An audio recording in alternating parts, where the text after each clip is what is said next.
mandando chat de texto? Vai ser texto. Bom dia, pessoal. Muito bem-vindos aí à nossa sala de chat, hoje um pouquinho diferente do nosso tradicional bate-papo sobre gráficos e operações de curto prazo. Eu estou aqui tendo a honra de estar com o Marco Saravalho. Vocês já o conhecem aí de outros eventos aqui no nosso portal e a gente ainda aproveita a presença dele aqui, oriunda do nosso seminário de ontem à noite. E se restaram algumas dúvidas no quesito fundamento, nas questões econômicas, projeções, o momento atual, acho que a hora é agora de a gente aproveitar e sugar o máximo aí que a gente conseguir do Marco. Se quiser dar uma saudação, Marco. Bom, precisa falar aqui no... Bom, pessoal, bom dia. Desculpa o atraso. Primeiramente, agradecer aí a presença de todo mundo, a hospitalidade da Focus e de todos que moram aqui em Novo Hamburgo e aqueles que estão em outras cidades e estão participando pelo chat. E a gente faz o trabalho lá na Coin Valores em São Paulo, focado em análise fundamentalista. Eu cubro basicamente alguns setores com foco em commodities, então petróleo, mineração, siderurgia, papel e celulose. E caso tenha alguma pergunta que eu não consiga responder, que seja de responsabilidade de outro analista, pode deixar a pergunta aqui, depois a gente passa por e-mail, responde amanhã, chegando em São Paulo, a gente envia a resposta por outro analista aqui via o André, via a Fox, tá? Então, só passar rapidamente como é que foi o evento ontem, né? Rapidamente a gente tem um cenário macroeconômico externo muito desafiador e que a incerteza, a aversão a risco é muito alta, né? Tem alguns papéis que estão sofrendo muito por conta dessa aversão a risco, que a gente acredita que estão muito descolados dos fundamentos, principalmente o caso clássico é o papel de bancos, né? E tem alguns outros setores que não, que realmente a situação está muito ruim para o setor. E a gente acredita que não é a hora ainda de comprar, por exemplo, que é sempre o caso do setor de siderurgia, né? Então Gerdau, CSN, Usiminas, assim como o Arcelor, que já foi uma empresa de capital aberto, mas não é mais, tem sofrido muito por questões tanto macroeconômicas externas como do setor. Então a gente precisa realmente pincelar e a gente continua reforçando aquela nossa ideia, né? A nossa opinião de que agora o momento no curto prazo a recomendação é aumentar a previsibilidade da sua carteira, né, a volatilidade da sua carteira, aumentando a exposição a setores previsíveis e principalmente bons pagadores de dividendos, né? Então a gente tem sempre destaque o setor de energia elétrica, o setor de concessões rodoviárias, o setor de saneamento, o setor agora o setor de cartões, né? E algumas empresas clássicas como Souza Cruz e etc. Então é isso, para quem não pôde participar da apresentação, o André também depois disponibiliza. Já está disponível. Já está disponível, né? Já. E se tiver alguma dúvida sobre a apresentação, sobre algum slide da apresentação, também pode entrar em contato. E agora a gente fica aberto para perguntas, principalmente em cima de setores e de empresas, né? Caso alguém queira fazer alguma pergunta, fique à vontade. Senão eu vou falar de outro setor também, que é sempre alvo de perguntas, que é o setor de petróleo, principalmente Petrobras. O que eu vejo em Petrobras agora, é difícil a gente isolar as influências da volatilidade, do humor externo em relação às ações da companhia. Mas o que ela mostrou agora nos últimos 20 dias, principalmente em relação à programação de investimento, trouxe um ânimo para o papel e se a gente tivesse um cenário mais estável, mais previsível, menos volátil na Bolsa, a gente teria tudo para esse papel começar a retomar a trajetória de alta que já tem pelo menos 18 meses, aí 2 anos, que o papel tá em queda ou tá sem tendência, né? Nesse momento aí que a crise bate com um pouco mais de força, é até natural que uma empresa que nem a Petro sofra em função da liquidez e da grande participação dos investidores nela nos seus portfólios. Então, por mais fundamentos por melhores perspectivas que a gente possa visualizar na Petrobras. No momento de crise ela sofre junto, né, Marco? Não tem saída, né? Então o que ela mostrou, resumidamente, a programação de investimentos dela, até a gente mostrou ontem na palestra, foi o seguinte: a programação de investimentos dela na 2010, 2014, o plano de 5 anos, era de 224 bilhões de dólares, né? Esse agora, novo, 2011, 2015, é 224,7 bilhões. E todo mundo pergunta assim, pô, não mudou nada, né? É o mesmo programa. Na verdade não, e aí que está a grande diferença, né? A grande diferença dela, e por isso que eu fiquei muito otimista com essa programação de investimentos, que a empresa se mostrou muito focada em retorno desses projetos, né? Ela vai reduzir a participação em projetos que têm menor perspectiva de retorno, menor taxa de retorno, enfim, e focar em projetos com maior capacidade, com maior expectativa de retorno, que são os projetos de exploração e produção, né? Principalmente com foco tanto em pós-sal como em pré-sal, né? Nessa programação de investimentos, o pré-sal ainda é contemplado com cerca de 45%, 50% dos investimentos que são programados por exploração e produção. Não é 100% ainda tem muita coisa no pós-sal para ser feito. E principalmente, por exemplo, eu nunca vi na história recente da companhia uma expectativa de desinvestimento. O que ela está querendo mostrar para o acionista? Ela está mostrando que foram realizados alguns investimentos no passado recente e que realmente eles não sabem fazer ou não vai ter taxa de retorno esperado, e eles vão desinvestir, né? Vão reduzir a participação. Isso vai gerar um caixa para ela nos próximos 5 anos de quase 14 bilhões de dólares, né? Então, eu acho que eu fiquei muito confortável em relação a essa atitude da companhia de mostrar de que está preocupada com o retorno para o acionista nos próximos anos. Bem diferente da programação de investimentos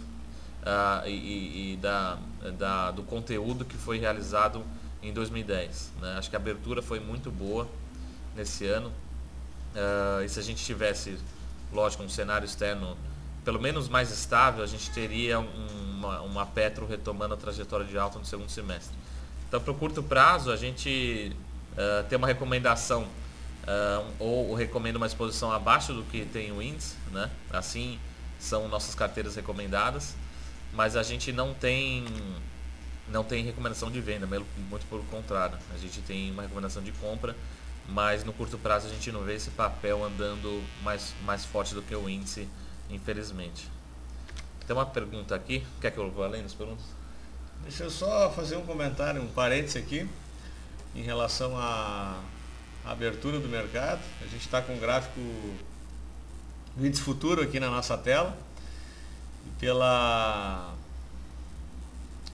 primeira impressão que a gente tem, parece trazer mais um dia de bastante volatilidade, porque a gente já oscilou bastante logo na primeira meia hora. Agora já estamos na segunda meia hora da abertura do índice, e eu acho que um patamar importante para a gente ficar atento ao dia de hoje é justamente a mínima do candle de ontem, essa região de 50 mil pontos. Ela determina um suporte no curtíssimo prazo, e a resistência aqui da média de 9 períodos na faixa de 53 poderia objetivar o término desse repique do nosso principal índice.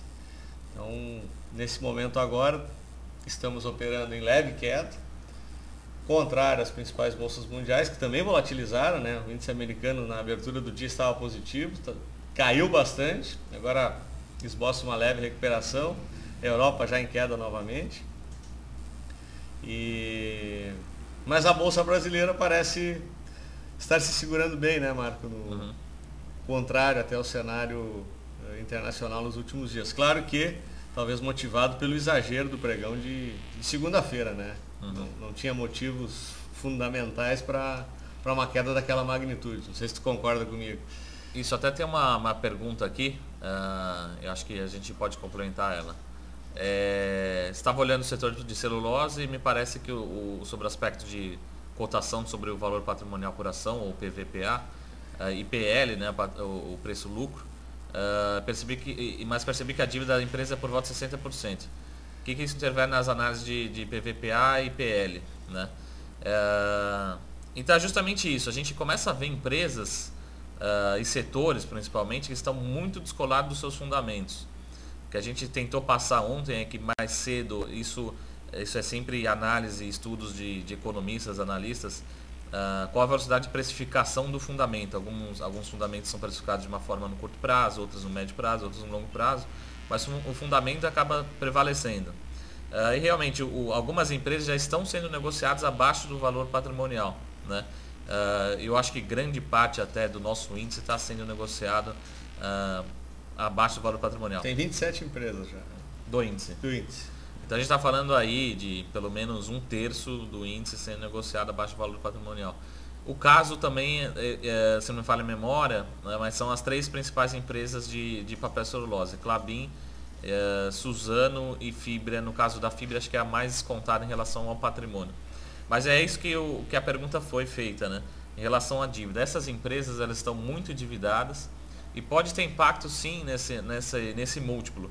Então aquilo que a gente sempre fala 2 coisas. Primeiro, cotação sobre o valor patrimonial é a primeira regra, o princípio que o Warren Buffett ensina nos livros. Comprar abaixo do valor patrimonial. Então a gente concorda com isso.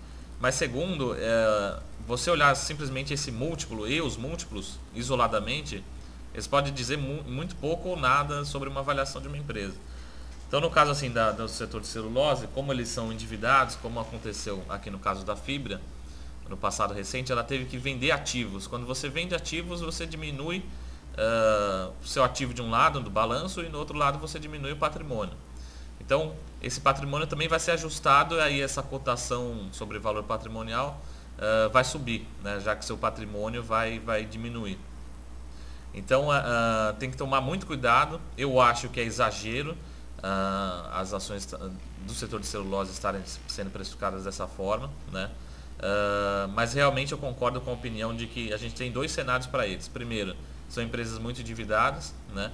Pode acontecer o caso, que nem o caso da Fibria, de ter que vender ativo, de desinvestir. Isso aí acaba reduzindo o patrimônio e essa relação acaba subindo. E também o setor está muito ruim no curto prazo. Muito ruim é o seguinte, não tem nenhuma catástrofe acontecendo. A única coisa que assim, por exemplo, a Fibria, um dos principais consumidores finais dela é a Europa, né? Tá? Por que a Fibria sofre mais do que a Klabin nesse momento? Porque a Fibria ela tem um cliente europeu muito grande, ela exporta grande parte da sua receita de exportação, e nessa exportação grande parte é Europa, ao contrário da Klabin. A Klabin exporta aproximadamente 1/3 da receita de exportação, e o produto dela é principalmente papel e papelão, enfim, cartão, voltados a consumo interno, né? Tudo que é embalagem, esse tipo de coisa é a Klabin. Então nesse momento, por exemplo, qual empresa tende a ser menos volátil em bolsa é a Klabin, por conta de vários aspectos. Menos endividada, menos exposição à Europa, menos exposição à exportação, menos dependente do câmbio, que é a pergunta que foi feita em seguida, e mais exposta ao mercado interno, né? Principalmente consumo. Então realmente os múltiplos, a variação por múltiplos realmente sinaliza que a gente tem uma bolsa descontada. E o PL histórico, a gente sempre gosta de olhar PL, que é preço-lucro, né? Sempre é um comparativo aí, uma taxa de retorno, quanto tempo você vai ter esse payback, esse retorno do seu investimento. E realmente nosso PL histórico da bolsa é da ordem entre 14 e 15 vezes, né, ou 15 anos, e hoje está sendo negociado na faixa de 8 vezes, né? Então realmente, historicamente, ele mostra que a bolsa está descontada nesses 2 múltiplos aí, PVPA e PL. Quer falar sobre o dólar um pouquinho? Estou com ele na tela. O dólar, eu vou passar uma visão um pouco mais de macroeconômica, né? A gente, aquelas principais características que o Brasil tem ou tinha desde a crise ou nos últimos anos, enfim, o Brasil não perdeu, né? Pelo contrário, eu acho que grande parte dos fundamentos, o Brasil está na contramão dos mercados europeu e americano. Então, por exemplo, nossa taxa de desemprego é cadente, a gente tem, de vez de perder o rating, a gente, por sinal, esse ano a gente teve uma reavaliação para cima dos nossos rates. Enfim, uma série de indicadores, também a nossa taxa de juros sendo uma das mais altas, quiçá a mais alta do mundo em termos reais. Isso tem atraído muito dólar para o Brasil e não vai deixar de atrair agora nesse momento de aversão ao risco. A princípio, o que pode acontecer no momento esse de volatilidade, de medo, né, como aconteceu em 2008, né? Mesmo os Estados Unidos perdendo o seu AAA, sendo o país mais seguro do mundo, ainda todos os capitais acabam migrando para títulos americanos, né, num curto prazo, e a moeda americana acaba se valorizando, né? Então a gente acha que pode haver uma certa desvalorização do nosso câmbio ou uma valorização do dólar no segundo semestre, mas nada que vá muito além do 1,60, né? Não tem muito espaço para sair dessa cotação, né? Hoje está sendo negociado nessa faixa de 1,64, né? A gente não vê muito espaço para ir muito além disso, né?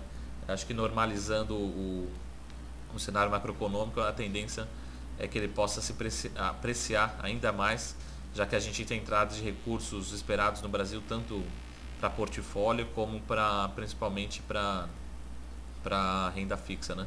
Títulos brasileiros. Então, infelizmente, a gente não tem nenhuma expectativa de valorização, mesmo com as medidas que estão sendo tomadas para tentar desvalorizar um pouco a nossa moeda, né? Tanto para 2011 como para 2012 deve continuar apreciado na faixa de 1,60 até 1,70 é a nossa projeção para 2012. A outra pergunta que foi feita assim, usando o setor de energia com proteção, há preferência sobre alguma empresa? Então é o seguinte, sim, a gente sempre recomenda o setor de energia, inclusive, se não me falha a memória, a Tractibel é uma das nossas recomendações, nossas preferências, porque é uma empresa que ela é 100% geradora de energia, né? Para quem não conhece, ela é a maior empresa geradora privada do Brasil, né? Controlada por um grupo francês, o grupo chamado GDF Suez, né? Então essa é uma empresa que ela é 100% geradora e 100% contratada. O que eu estou querendo dizer? Os contratos dela, das concessões, estão 100% vendidos. Ela não tem nada que ela vai vender no mercado spot, no mercado à vista ou o que a gente chama no mercado livre, né? Então assim, ela não tem... se a energia, se a demanda por energia vai crescer 5% esse ano ou vai cair 10%, não importa, porque ela já vendeu a sua receita, né? Então é uma empresa que gera muito caixa, investe muito pouco, distribui muito dividendo. Ela ficou se não falha a memória, ontem, né, ex-dividendos, e pagou um pouco mais, aproximadamente R$1 por ação. Dava um dividendo yield de 3,5%, 4% nessa ordem. Então realmente a gente tem a preferência por Tractibel. CEMIG também é uma empresa que consegue equilibrar crescimento com dividendos, né? Crescimento com previsibilidade. Então não é a melhor empresa em termos de dividendos e também não é a pior empresa em termos de crescimento. É uma empresa que cresce, mas também distribui bons dividendos. Historicamente, a nossa projeção para esse ano de 2011 é um dividendo yield, aí, um retorno de dividendos da ordem de 6% a 7%, dependendo da ação, né? Na verdade, 6% para PN, 8% para ON, por conta do diferencial de preço de uma para outra. Mas a gente tem outras opções no setor de energia. Por exemplo, o Transmissão Paulista é uma ótima empresa, boa pagadora de dividendos. Eletropaulo é sempre um caso particular, porque a gente não vê upside, não vê potencial de alta nessa empresa, mas ao mesmo tempo ela chega a pagar, a nossa projeção é que ela paga esse ano quase 20% de retorno através de dividendos. Então é muito importante acompanhar o cronograma de distribuição de dividendos dessas empresas, né? E tentar garantir aí essa previsibilidade na sua carteira, esse retorno. Essas empresas, como eu falei, se você pegar o histórico, eu não tenho um histórico aqui, mas pegar o histórico em 2008, que foi a crise, a gente tem uma estabilidade dessas ações, e se não me falha a memória, a CEMIG chegou até subir em 2008, né? Para quem Para quem desconfia, depois a gente precisa dar uma confirmada, mas eu acho que ela chegou até a subir em 2008, num cenário que a bolsa caiu um pouco mais de 42%, né? Quase 42% essa ordem. E a pergunta é sobre o valor patrimonial ou a cotação sobre valor patrimonial por ação da Eletrobras, da Elet, que está bem abaixo do fundamento. A Eletrobras é sempre uma caixinha de surpresa, é muito difícil precificar, né? E o setor de energia em particular está passando por um momento que a gente chama terceiro ciclo de revisão tarifária, né? Esse ciclo não é o ciclo de revisão tarifária, por exemplo, das nossas contas de luz em casa, não. Isso acontece todo ano, geralmente reajustado por um índice de inflação. O que acontece é que agora a gente está passando por um terceiro ciclo que pode ser afetado principalmente as distribuidoras, né? Então quem que pode ser afetado é uma Eletropaulo, parte de uma Eletrobras, enfim, algumas outras empresas, uma Light, né? Esse terceiro ciclo de revisão tarifária, ele é feito para reajustar ou para readequar a realidade do setor, né?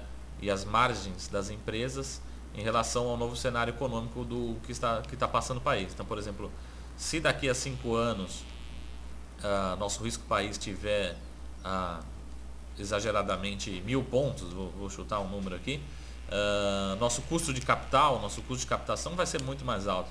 Então a gente vai ter uma revisão tarifária para cima. Então é sempre a ANEEL e os órgãos de regulação sempre se reajustam.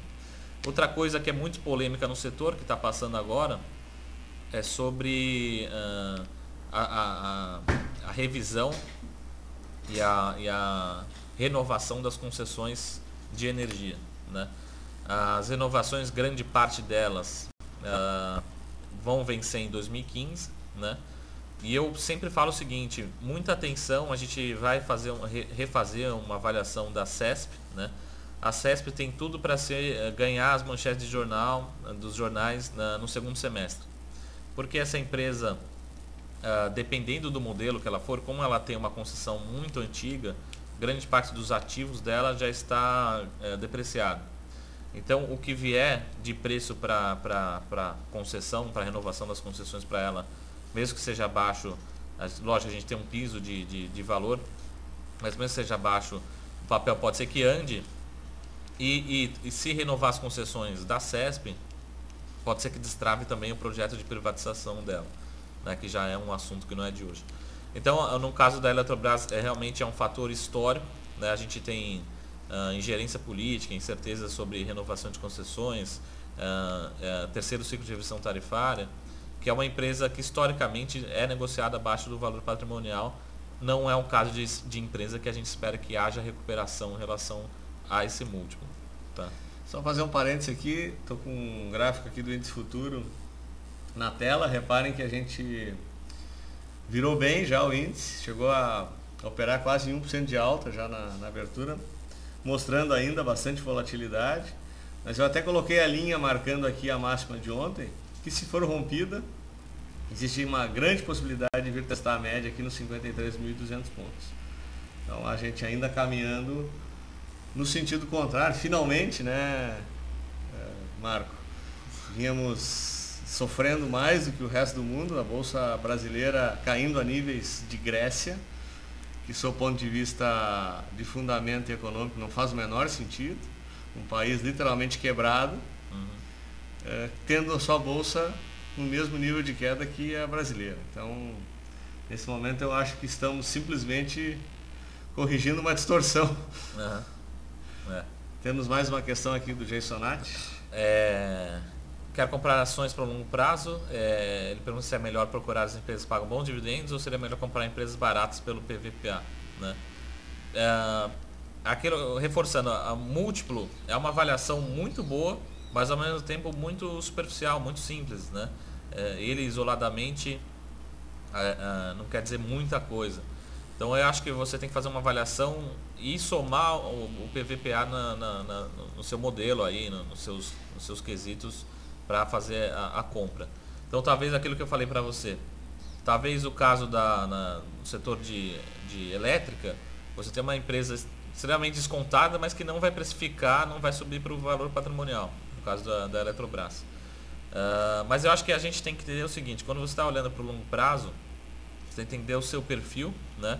Você tem empresas que apresentam maior volatilidade, mas o que a gente sempre recomenda é o seguinte: é tentar nesse momento dividir a sua carteira em 3 partes, né? O que eu estou falando em 3 partes? É pegar uma parte, aquilo que a gente passou ontem na palestra, pegar uma parte que é o que o Brasil faz bem, faz melhor e sempre vão comprar do Brasil, né? O que eu estou falando? Minério de ferro, papel celulose, até outras commodities, que algumas são negociadas em bolsa ou não, mas por exemplo, alimentos, né? Etanol. Então assim, esse tipo de produto, o mundo vai precisar comprar mais cedo ou mais tarde, né? Recuperando a trajetória do crescimento econômico, vai precisar comprar, e vai comprar de quem faz muito e de quem faz bem, né? Quem que é o maior produtor, na palestra a gente mostrou ontem, quem que é o maior produtor e exportador de suco de laranja, de etanol, de café, enfim. Eu acho que você precisa ter um pouco de commodity na sua carteira, aproximadamente 1/3, né? Aí a gente pode equacionar aí ou equilibrar quais são os melhores papéis, os melhores setores. 1/3, a gente também não pode esquecer que o Brasil está passando por uma fase de crescimento ímpar que não viu desde os últimos 30 anos, né? Desde a fase do milagre econômico. Então a gente tem um setor de consumo com um potencial extremamente grande, né? Por 2 principais fatores, dentre uma gama muito grande de fatores. Mas que a mudança conjuntural que o Brasil está passando, né? Principalmente etária, né? A gente está ficando mais velho, a gente está consumindo mais, né? E equilíbrio econômico, enfim, inflação de certa forma estável, taxa de juros de longo prazo cadentes, enfim, grau de investimento. Então a gente tem pré-sal, Copa, Olimpíadas acontecendo aqui no Brasil. Não tem como você não ter em setores voltados à economia interna. O que eu estou falando? Consumo, varejo, shopping center, setor de serviços, né? Esse tipo de empresa vai continuar crescendo acima da média da economia e vai continuar entregando muito resultado bom, né? Por exemplo, a gente sempre gosta, no caso dos meus setores, eu gosto de citar o setor de autopeças, né? Você vê a GM vindo para o Brasil fazendo investimentos que não foram feitos nos últimos 30 anos, desde que ela está aqui nunca foram feitos investimentos. GM, Fiat, acho que todas as grandes empresas, as montadoras chinesas vindo para o Brasil.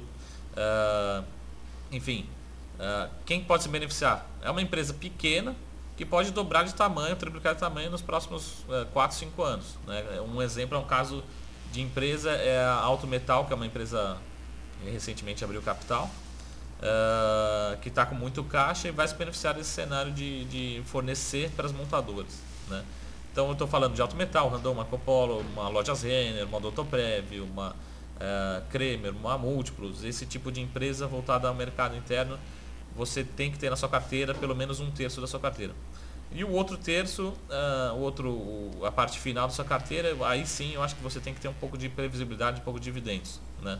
Porque você consegue saber num ano quanto você vai receber de dividendos. Se vier uma crise ou uma volatilidade maior, você tem uma maior previsibilidade, você não fica tão exposto a commodities, tão exposto ao mercado externo como é o índice. E é isso que a gente recomenda, ter esse equilíbrio na sua carteira, né? Essa diversificação. Depende muito do perfil de cada investidor, lógico. Então é bom sempre conversar com o André, com o Júlio, ver assim, para que eu quero esse dinheiro, qual que é o prazo, qual que é o risco que eu posso correr ou não posso correr nenhum risco. Enfim, eu tenho um perfil mais agressivo. É sempre bom conversar, mas eu acho que ter esse equilíbrio entre commodities, mercado interno, dividendos e previsão, eu acho muito importante, né? Tinha mais alguma pergunta aqui? No princípio, tudo respondido. Se mais alguém tiver alguma dúvida, a gente ainda permanece à disposição. Ainda estamos com o nosso gráfico do índice futuro aqui na tela, operando ainda na resistência de ontem, não é? Agora continua trazendo um pouquinho de volatilidade. E o índice BOV, que já abriu.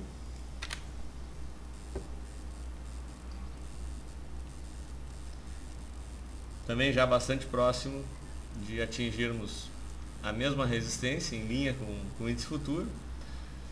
Também estamos muito próximos do vencimento do índice, então é natural que a pontuação esteja muito parecida, porque os juros já estão praticamente expurgados da diferença de pontos, tanto do índice futuro quanto do índice à vista.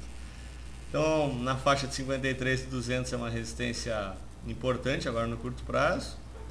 Por se rompida, ela pode nos indicar um repique um pouco mais consistente até a média de 21 períodos.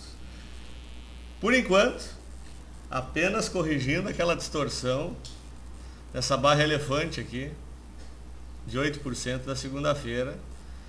Então nós estamos simplesmente buscando exagero, né, Marco? Então, pessoal, se ninguém mais tiver dúvidas em relação a fundamentos, a gente agradece mais uma vez a presença do Marco aqui, a disponibilidade dele. Lembrando que a palestra do evento de ontem está à disposição de vocês lá no Aprenda Mais ou no menu Chats. Vale a pena dar uma assistida, quem não pôde comparecer. E se eventualmente ainda ficaram algumas dúvidas, basta enviar para a gente pelo contato, pelo fórum. A gente está à disposição de todos para esclarecimento de dúvidas. Se tiver alguma dúvida na questão gráfica, ainda temos um tempo aí para quem quiser esclarecer algum ativo especificamente, algum setup.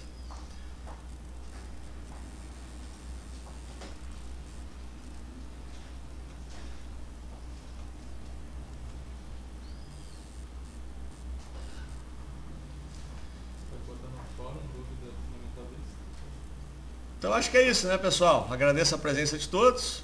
A gente encontra vocês aí nos pontos de contato do Focalize. Tenham todos um ótimo pregão e um bom dia.